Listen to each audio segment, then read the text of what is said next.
on the face of it, it often seems like a good idea. However, it's somewhat of a kind of plaster over a rather gaping wound.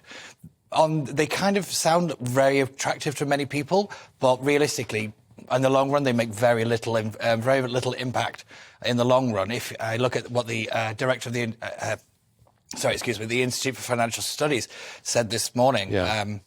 That a lot of Labour policies is based on illusion.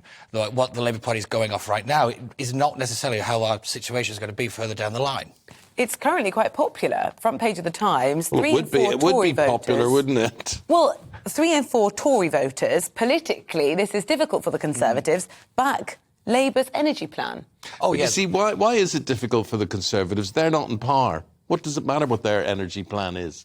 Yeah, that's very true. It's somewhat Keir Starmer can kind of promise whatever he likes right now because he's not probably going to be Prime Minister if for some time, if the Labour Party do get into power.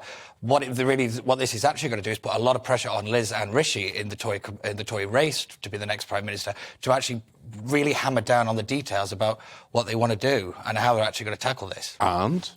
Well, it's going to be a very interesting fight for them over the next couple of days, if not weeks, until we get to the end of the campaign. What we're going to look at now is realistically how Rishi and Liz are really going to flesh out their plans. We've seen a lot of kind of what I call boilerplate policies, a lot of kind of statements. We've not really seen a lot of detail, and I think that's what the pressure is now going to be on Lizzie and Rishi to really bring out that detail.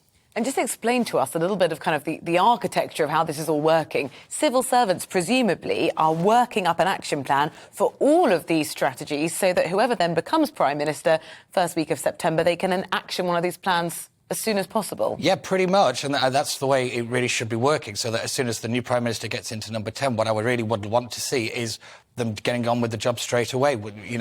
Go visit the Queen, form the government, and then get to work. That's realistically what the next Prime Minister has to do. It's not really a kind of want, it's more of a necessity now.